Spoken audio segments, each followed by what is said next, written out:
And to think I had an easy one last week with the plain zebra. Now we have an animal so bizarre that it couldn't help but be the main focus of human interest since its acceptance as an actual animal. Hello and welcome to episode 111 of the Plant Zoo Experience. And today we speak of the platypus, the weirdest animal on Earth in my personal opinion, and I'm going to go through a quick list of this critter's fun fact and hopefully you'll understand why I consider this the natural world's hot dog, because it's just made of the assholes and elbows of everything else that has ever lived.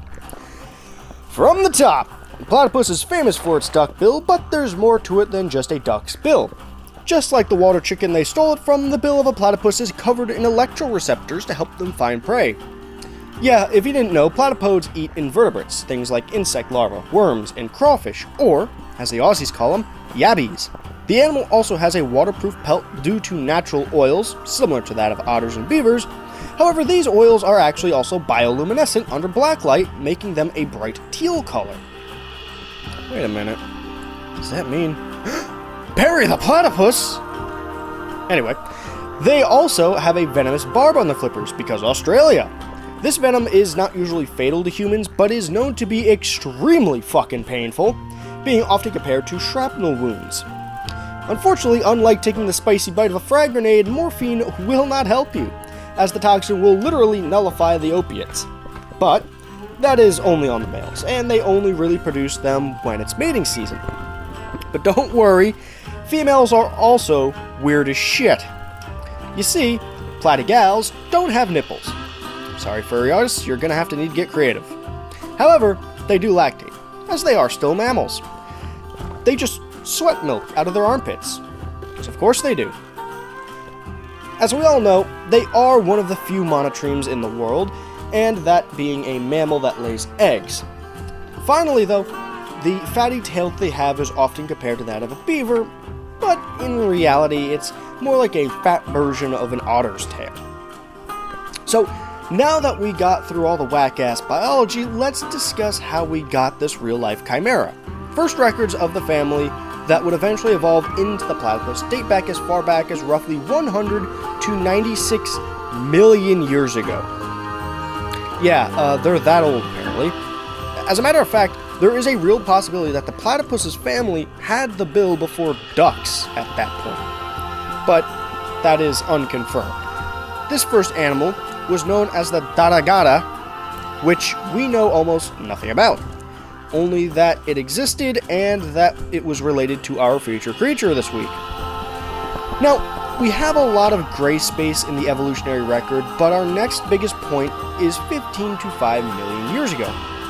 Biggest point, quite literally, as a matter of fact, because the largest species of platypus, the Ulborodon thurlcoolschild, and it was thought to have been roughly 3 to 4 feet long. For comparison, the modern platypus are on average only 20 inches long. Our modern platypodes evolved roughly 100,000 years ago and seem to be the only kid from that branch of the family tree because despite the ancient roots, their closest relative is the echidna. And as I'm sure you can tell, that was quite a while ago. For the longest time, the platypus was a large part of Aboriginal cultures of East Australia and a common source of food. And I'll tell you what, some stories from the Outback natives is pretty strange on how this animal came to be, but I'll stick with just sharing my favorite.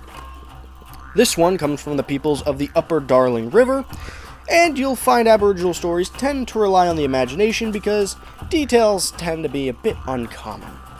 Quite simply, it is stated that one day a massive river rat came across a duck who was wandering away from their flock. For reasons unspecified, the river rat decided to kidnap said duck and keep her in his burrow for an unspecified amount of time. Eventually, the duck would escape and find her way to safety, and shortly after would lay 2 eggs. These 2 eggs would eventually make the first platypus. Yeah, I bet you didn't expect this story about a goofy animal to eventually turn into a story about a fat rat giving a duck some grape, did you? But, as the natives may have seen this flat-footed Australian as an unfortunate bastard child, the Europeans saw it as bullshit. Literally.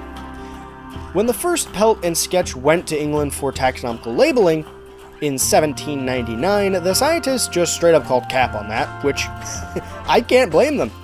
Just looking back on my second paragraph in the script, I would have said that was just some Elder Scrolls lore animal like the fucking Silt Strider.